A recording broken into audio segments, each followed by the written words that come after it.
Inflation is going to destroy your financial plan if you don't plan accordingly. In today's video, we're going to show you the impact that inflation can have, how it can literally decimate your lifestyle, and we're going to show you ways to fight it so you can live the life that you envision.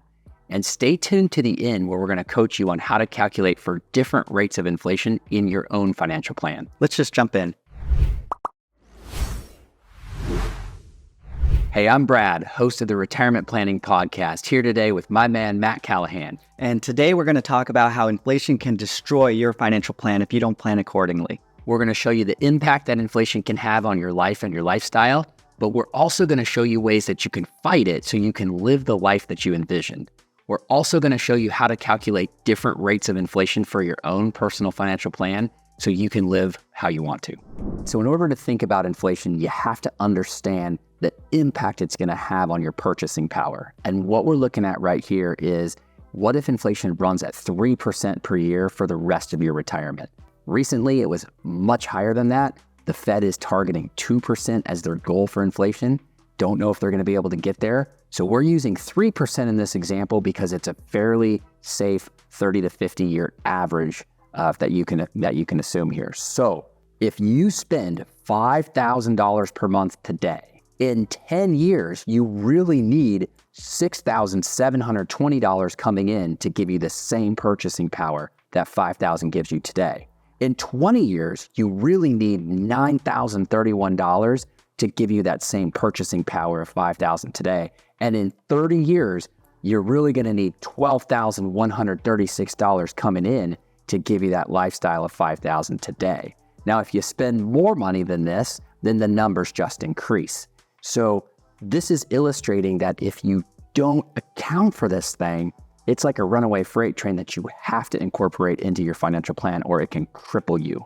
And Brad, if we look at it another way, this is the same thing, 3% inflation, and if you don't account for it, your $5,000 today in 10 years is only going to purchase $3,720 of goods and services. But take a look 20 years down the road, your $5,000 is only going to purchase $2,768 worth of goods and services. And then further, 30 years down the road, your $5,000 is only going to purchase $2,060 worth of goods and services. And unfortunately, this is what we see happening to a lot of people who don't properly account for inflation. The average retirement expectancy is around 30 years for people retiring today in this country. And people just are not preparing for it. And so their lifestyle gets dramatically reduced over time. Mm-hmm.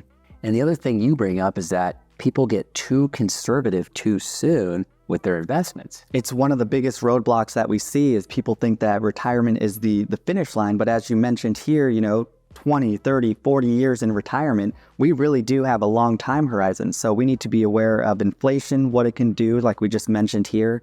And then we need to make sure that our portfolio is designed well enough to grow and keep your purchasing power strong. And if inflation's not bad enough, the other thing I see happening is Shrink-flation, where they're giving you, for the same purchase, for the same dollar, they're giving you less of what you're buying. I'm thinking about the ice cream that I love to buy. They're giving you a lot less ice cream for the same dollar. And McDonald's used to have a dollar menu where you could actually get something for $1. You can't get anything for $1. No. Yeah.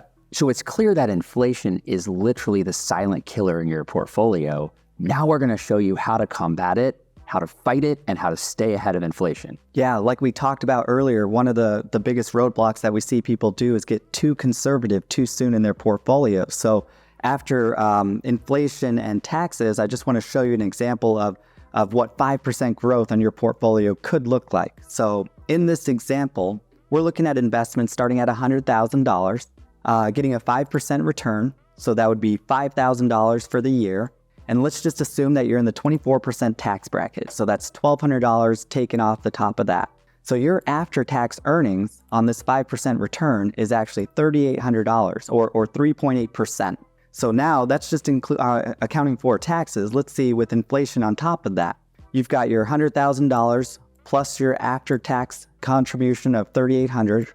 So you have a total value of $103,800. And so minus inflation, we've been using 3%, but account for whatever inflation rate you're using in your plan. So then now we need to subtract out $3,114 off of that. So after that, your purchasing power is really less than 1%. You have $100,686 of purchasing power after making 5% on your return. So in other words, after 5% plus tax, minus taxes, minus inflation, you literally are left with about 1% growth. Right. Okay, so what I'm hearing you say is what we've been telling people. You cannot get too conservative with your investments. Absolutely. Stocks have been the number one thing over and over again to just beat inflation and keep your purchasing power strong. Now, are you saying somebody in retirement should go into all stocks? No, not necessarily. There could be some times that makes sense, but not necessarily. I mean, but we want enough stock in there to keep your purchasing power strong. Okay. So what is a rate of return that you think a retiree needs to achieve in order to stay ahead of inflation? I think you're looking for about 7 to 10%. That way, after taxes and inflation, you could be sitting okay. So, in your opinion, how much should someone have, a retiree, how much should a retiree have in stocks in the portfolio? In the past, people have talked about a 60-40 portfolio, so 60% stock, 40% bonds. What we found recently is that maybe we need to add a touch more of risk on there, so 70% stocks, 30% bonds, to just give you that extra percentage points that you need, because we've seen interest rates so low for so long. Yeah. And back to the comment about should a retiree be in all stocks, typically we would say no. However, where it's appropriate, if you can stockpile about 2 years worth of living expenses in cash, we would feel comfortable increasing the allocation. 2 years. 2 years. Yeah, because when the market goes down, when we have bear markets, we've had 15 of them since World War II. When they go down, on average, it takes about 13 months to hit the bottom. It takes another year to 2 to recover back to where they were. So really, if you had 2 years worth of cash, ideally more like 3, then we'd feel comfortable to say, yes, have more money in stocks rather than a mixed portfolio. Okay, so what you're saying is that if you have 2 years worth of cash, then that would buy you the time to let your portfolio recover from that downturn. Absolutely. Okay. Don't touch the stocks during the bear market. Let them hit the bottom, let them recover. You cannot time the market. We've studied this thing every which way and how you cannot time it. But what you want to do is start pulling from the cash during the down markets to be the buffer so you don't sell stocks in a declining market. Yeah, that makes sense. And the good thing now is money market accounts, at least at Schwab, are paying 5.2%. I mean, they're in the 5s. So you're actually getting paid to have money in cash, unlike the last 15 years before that. So Matt, you were just talking about stocks as being a great hedge against inflation.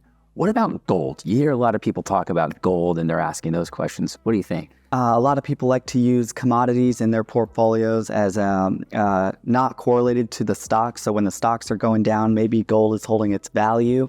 We don't typically like to have commodities in there. If we look over a long time horizon, the last 15 years or so, commodities have actually gotten a negative rate of return. And if we look at this chart here, gold has not even hit its peak since 1980. It's actually still underwater since that time frame. And so 40 years. So I would not consider gold as being a good hedge for inflation. Right. I would still stick to stocks and using that as keeping your purchasing power strong. But there's those gold bugs out there and they're trying to sell their newsletters and they're selling you on fear and the decline of a dollar. And they're pushing you into gold.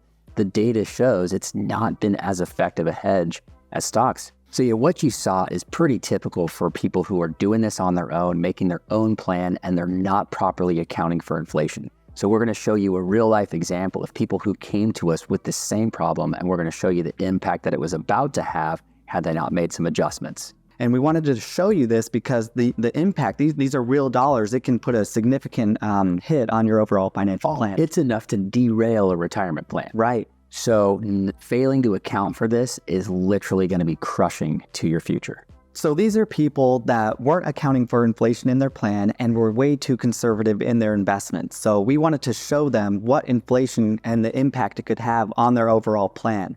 So we started off with showing them just 3% inflation over the long term. And you'll see some gray bars pop up here. And with 3% inflation, they've lost value of $1.7 million in their overall net worth. And so it gets worse. We wanted to show them 4% just to see, we all felt it back in the day, higher inflation.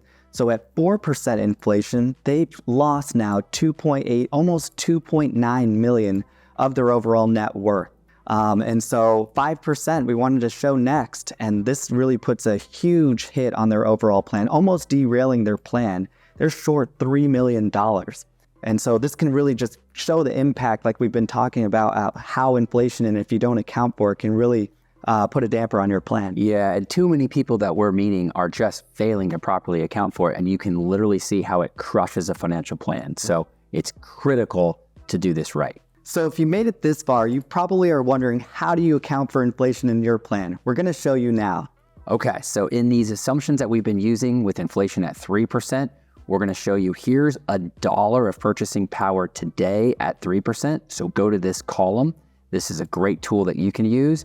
And if you're going to retire, say, in 10 years, now that dollar really needs to be $1.34. If you're going to retire in 20 years, that dollar needs to be $1.81. And then also, if you believe that inflation is going to be higher, or you want to use a higher rate of inflation in your plan, here's the column for 5%, here's 7, here's 9. Matt and I both think that 7 and 9 is too high. If you want to be really conservative, go ahead and run it at 5. We've never seen a 30-year period where we've had 5, but if it makes you sleep better at night, go for it. All right, so in this case study, we've got Robert and Sophia, who currently are spending $5,500 per month.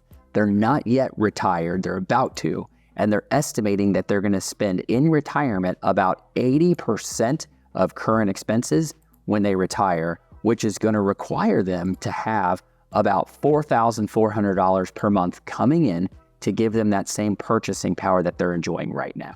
Yeah, so Brad, I noticed that you're using 80% of monthly expenses for them. One of the things I like to do, and maybe you want to account for it in your plan, is 100% of expenses going into retirement. I mean, when every day is a Saturday, right? I mean, you're going out to dinner more, maybe lunches or brunches, movies, yeah, playing some golf. So travel, right? And so the 80% rule came from, maybe you don't necessarily need to save dollars anymore, so that's why 80% of expenses. But I feel more leaning on the conservative side, maybe 100 or even higher than that. And that's what I've seen with my clients. Yeah. They're loving life and they don't want to spend less in retirement. In fact, they'd rather spend more. Right. So the way that you approach this and the way that you account for this is going to be very personal to you, but we wanted to show you 2 different ways to think about it. So for Robert and Sophia, they're going to be retiring in 15 years. They want to use 3% as their assumption for inflation. And so they're going to go to the column 3%, 15 years, and their factor is 1.56. In other words, $1 today needs to be $1.56 in 15 years when they retire. You can use this chart to line up with your own personal plans. So make your assumption for the rate of inflation up here, and then determine how far out you are from retirement here, and go to the corresponding factor as the way to solve this. So with Robert and Sophia, what they did is they took their current living expenses of $4,400 times their factor of 1.56 to determine that they really need $6,855 per month coming in 15 years when they retire to give them the purchasing power that they're enjoying today. So then they multiplied that by 12 to come up with a total annual spend in the first year of retirement of $82,261. And then what they ended up doing was they have to account, and so for their assumptions in their plan, they were going to assume that they're going to live 20 years into retirement. Matt and I, for our clients, we're accounting more for 30 plus years of retirement because that's what the data says. People are living longer and longer. But for our case study here with Robert and Sophia, they went and they took first year's living expenses, $82,261, and they multiplied it by 1.03 to get that inflation assumption. And you can see that every year, those expenses are increasing all the way out to 20 years here. And then they added every single dollar up to get a total cost of retirement of $2,358,956. Now, to be clear, that's not the amount of money that Robert and Sophia needed on day one of retirement, but that's the amount of income that needs to be generated in order to give them the life and the lifestyle that they want. And that's a great point. Just to follow up on one of the big roadblocks is not to get too conservative too soon, because you need your assets to grow to fund your lifestyle over that 20-year retirement for Robert and Sophia. Right. And I think it also brings up a good point. As you're looking at the total cost of retirement, the way that people think about Social Security, I mean, I see way too many people grab that benefit too early at 62. If they delay that benefit until 70, and I know it's not popular out there, but it puts a 70% larger dollar amount in your bank account by delaying until 70, which can really help to offset the total cost of retirement. Yeah, and Social Security has that cost of living increase too, so that can help with inflation along the way. Right. So as you've seen, inflation can literally crush your retirement if you're not careful. We've talked about don't get too conservative too soon. Use stocks for the long run to beat it. Have enough money in cash set aside to weather downturns in the stock market. Consider delaying your Social Security to get more of a benefit in your pocket. And make sure that you properly plan and account for inflation. So in today's video, we literally showed you how inflation can crush your retirement if you're not careful.